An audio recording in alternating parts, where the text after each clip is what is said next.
terpendam pula di dalam tanah. Sedangkan yang ke arah barat gitu ya, ini masih atau sebagian besar sudah terungkap atau sudah ada di permukaan ya. Di sini dekat sekali dengan lereng Gunung Penanggungan. Itu satu fakta yang tidak bisa dipungkiri. Beberapa sumber tradisi misalnya ya, sumber tradisi seperti Babat Tanah Jawi, Serat Kandaning Ringgit Purwa.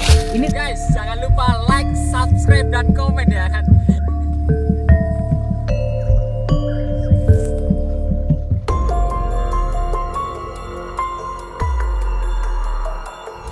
Kerajaan Majapahit yang besar di masa lalu ya, sungguh luar biasa sekali. Tidak hanya kemudian arsitektur, perkotaan, tata sosial, termasuk kemudian falsafah hidupnya ya.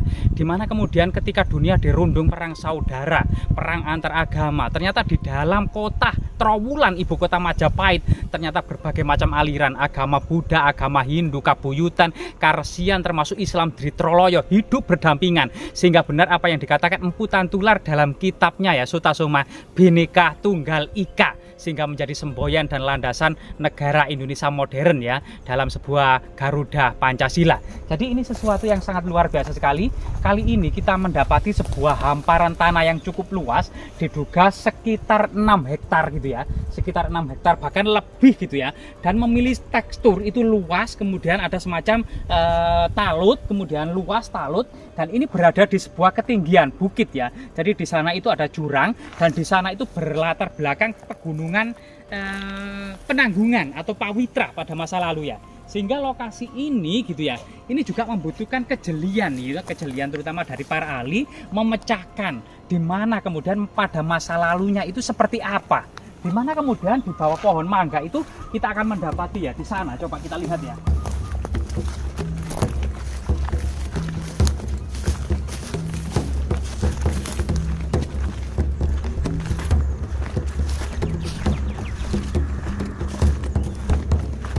Jadi gundukan tanah ini saja ini penuh dengan fragmen batu bata yang menumpuk ya. Lah seperti ini ya. Ini adalah tumpukan batu bata kuno yang menggunung, yang memanjang, dari orientasinya adalah selatan utara memanjang. Ini nanti kemudian bergabung dengan tembok batu bata kuno yang memanjang dari timur menuju barat ya. Sangat tinggi dan sangat besar.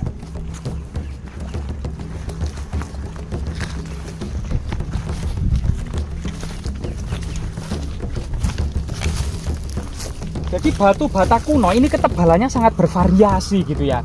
Ada yang seperti ini ya, sekitar 4 cm, 3 cm, bahkan ada yang sampai 8 cm. Yang diduga batu bata ini era kerajaan Majapahit.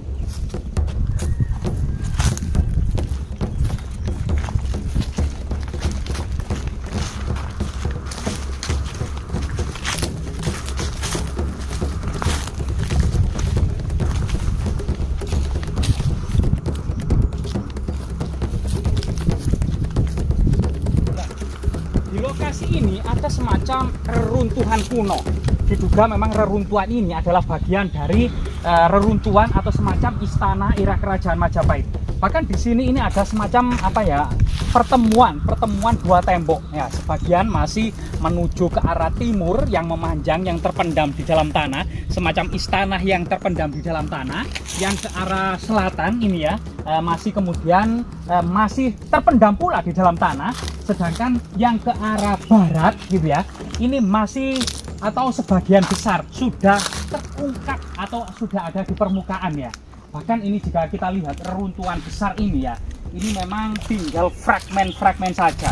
Yang diduga pada masa lalu pernah terjadi penjarahan, artinya yang utuh-utuh itu dinaikkan truk, dibawa ke suatu lokasi yang tentu kita tidak mengetahuinya, yang tinggal reruntuhan saja, yang untungnya saat ini sudah diregistrasi dan sudah dilindungi ya oleh Balai Pelestari Kebudayaan Jatim, sehingga kita kemudian tinggal bagaimana kemudian menyibak kesejarahannya. Tidak banyak artikel yang membahas tentang struktur tembok yang sangat besar ini, tembok raksasa ini ya, sangat besar. Coba reruntuhannya ini ya, ini sangat besar sekali. Jadi tembok-tembok seperti ini bisa jadi memang tinggalan kerajaan Majapahit dan sebuah reruntuhan yang diduga belum pernah diekskavasi, belum apalagi direstorasi menjadi kemudian bagaimana bentuk aslinya pada masa lalu, setinggi apa, sebesar apa, boleh jadi kemudian jika direkonstruksi benar-benar besar dan tinggi, lebih besar dari tembok besar Cina atau tembok besar Konstantinopel ya. Nah ini salah satu tinggalan leluhur kita yang sangat luar biasa sekali. Nah tembok-tembok di sini bahkan sebagian ini runtuh. Nah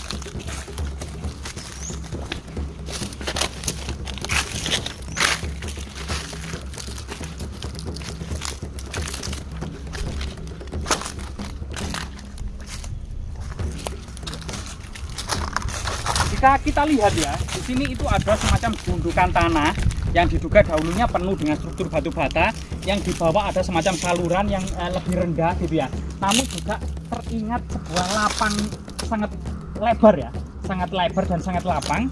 Kalau kemudian lokasi ini diduga bisa saja luasnya lokasi ini lebih besar dari Borobudur. Artinya diduga di dalam tanah ini banyak sekali struktur tembok batu bata yang penuh sekitar luas ya, sekitar lebih dari 6 hektar. Kalau dari sana sampai sana ini 6 hektar, yang sana 6 hektar, bisa saja ini 12 hektar lebih, dan terbentuk seperti terasering ya. Ada kemudian ratahan, kemudian tembok, ratahan, tembok, ratahan, tembok. Jadi semacam tembok berlapis-lapis. Kalau Konstantinopel berlapis 3, kalau ini mungkin saja berlapis 3 atau 4 ya. Nah ini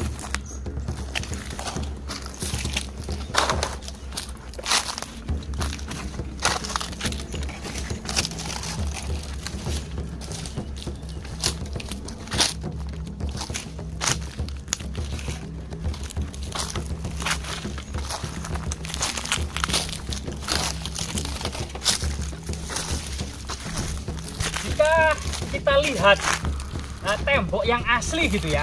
Ini yang bagian bawah. Yang bagian bawah ini terlihat asli karena memang terbuat dari batu bata yang tanpa spis, bahkan bukan fragmen, melainkan semua batu batanya utuh gitu ya bagian bawah. Tetapi bagian atasnya yang ini ke atas kemungkinan ditata ulang, entah pada waktu itu untuk semacam benteng pertahanan ya, dalam menghadapi perang-perang yang memang berlangsung lama di Pulau Jawa itu ya. Baik itu kemudian waktu itu antara Wirasaba dengan Mataram kuno, antara kemudian dan seterusnya gitu ya, perang Trunojoyo sampai perang Diponegoro, banyak sekali. Bahkan mungkin pada tahun 1960 sampai 1990 terjadi pula penjarahan kan gitu. Sehingga kemudian dari sini ke sini ada semacam telah ditata ulang gitu ya, atau mungkin untuk semacam talut agar kemudian tumpukan fragmen batu bata ini tidak roboh, tidak rebah sebagaimana yang lainnya gitu ya. Kalau ini memang semacam ditata ulang ya, terlihat sekali batu batanya ini berupa fragmen. Dan ini sangat panjang dan sangat besar. Ini salah satu yang muncul di permukaan. Ternyata yang di dalam tanah ini masih panjang dan masih luas, dan masih beberapa sap lagi ke atas, ke sana dan lain sebagainya. Dan jika kita kemudian merekonstruksi kesejarahannya gitu ya, kita akan bisa melihat yang pertama adalah kepurbakalaan yang ada di Trowulan. Ternyata angka tahun terakhir atau angka tahun tertua era kerajaan Majapahit yang ditemukan di Trowulan adalah 1400 Saka, atau dalam sumber tradisi seperti Babatana Jawi, Serat Kanda, atau Pararaton, atau Serat Sangkaling Mowana, ini mengidentifikasi bahwasanya keruntuhan Majapahit tepat pada tahun 1400 Saka atau tahun 1478 Masehi gitu ya.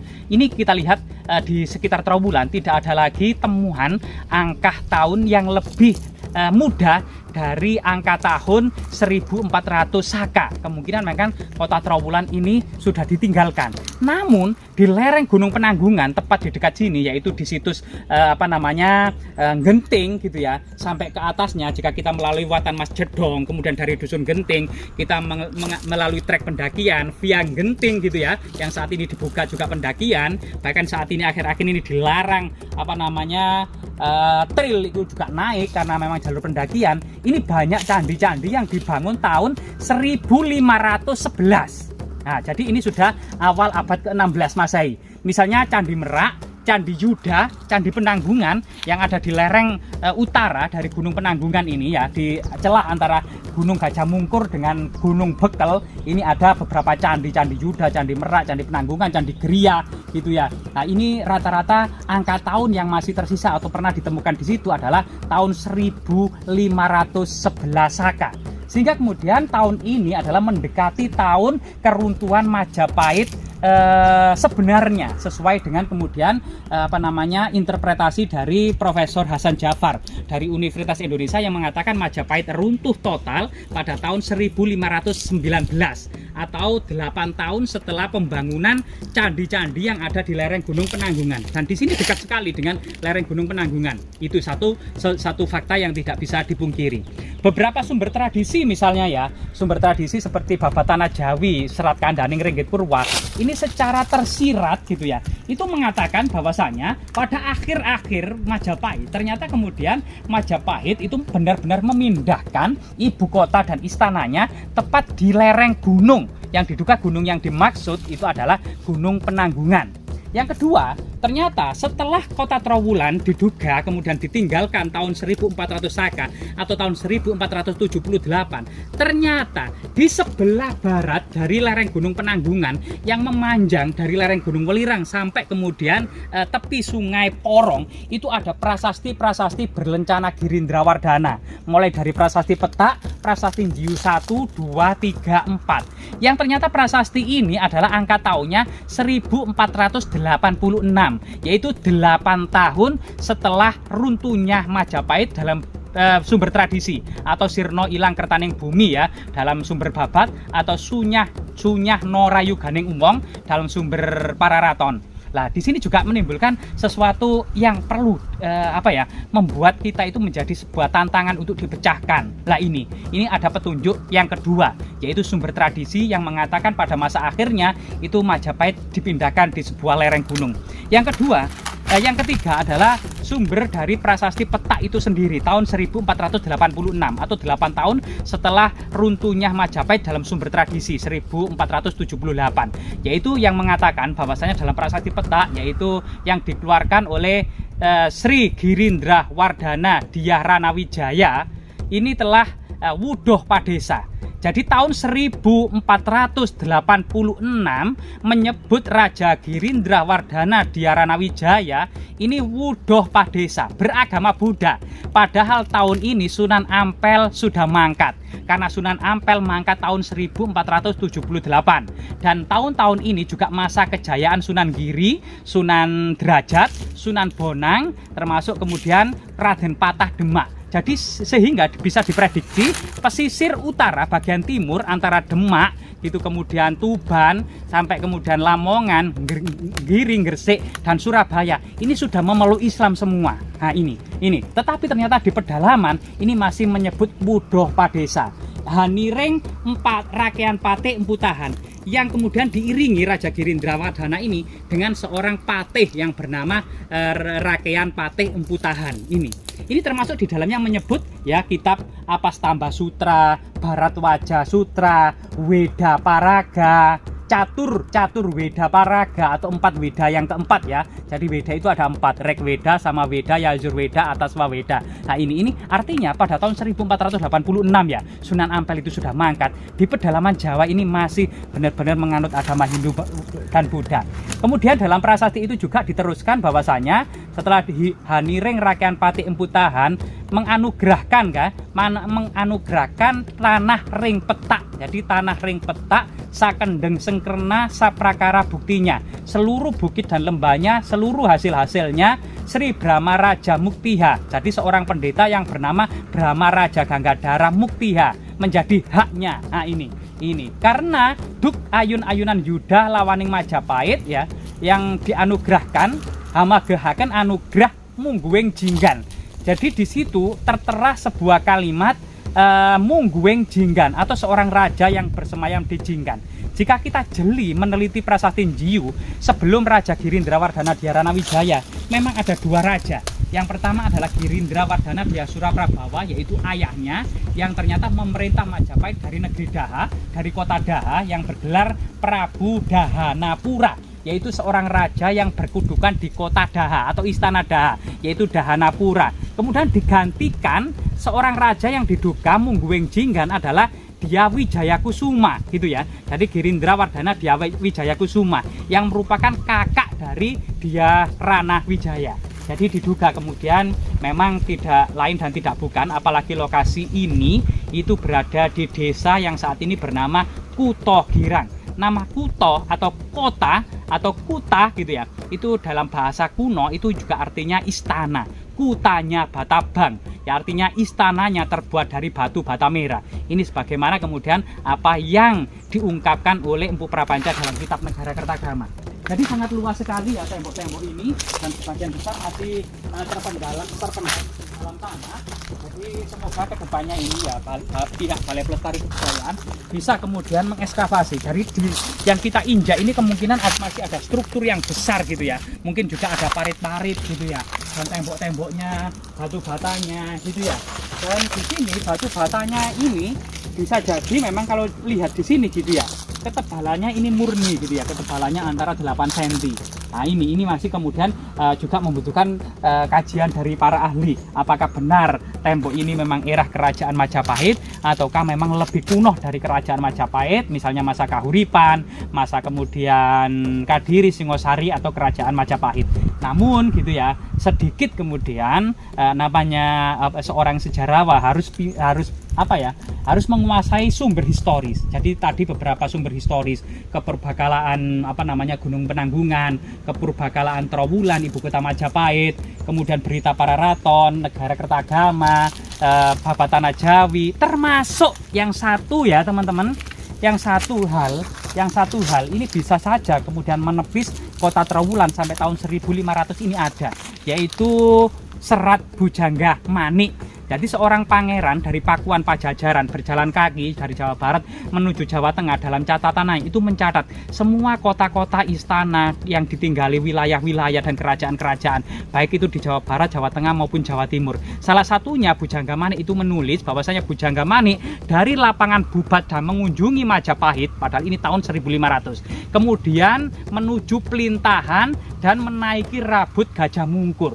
Jadi diduga Pelintahan itu yang saat ini kemungkinan ada di Pandaan gitu ya, menaiki Rabut Gajah Mungkur kemungkinan saat ini memang melewati Kunjoro Wesi atau kemudian via Jedong atau memasuki Gunung Gajah Mungkur ya, bagian bukit dari lereng gunung Penanggungan, itu bagian bukit Gajah Mungkur, yang itu diduga pada masa kerajaan Majapahit memang namanya Gajah Mungkur, lestari hingga saat ini. Nah ini sesuatu yang sangat luar biasa sekali, sehingga sekali lagi Majapahit pada masa akhirnya ini belum tuntas, masih banyak kabut hitam, masih banyak kemudian benang merah yang perlu diuraikan, sehingga kemudian membutuhkan prasasti baru untuk kemudian menguraikan benang kusut ini. Namun kemudian beberapa petunjuk ya, yang ternyata kita tidak mereka-reka atau kita tidak ngawur saja, tentunya beberapa sumber yang kita sebutkan tadi, baik sumber tradisi maupun prasasti sudah kita sebutkan, kemungkinan memang ini adalah istana yang pernah diduduki oleh salah satu raja pada masa akhir kerajaan Majapahit. Semoga bermanfaat.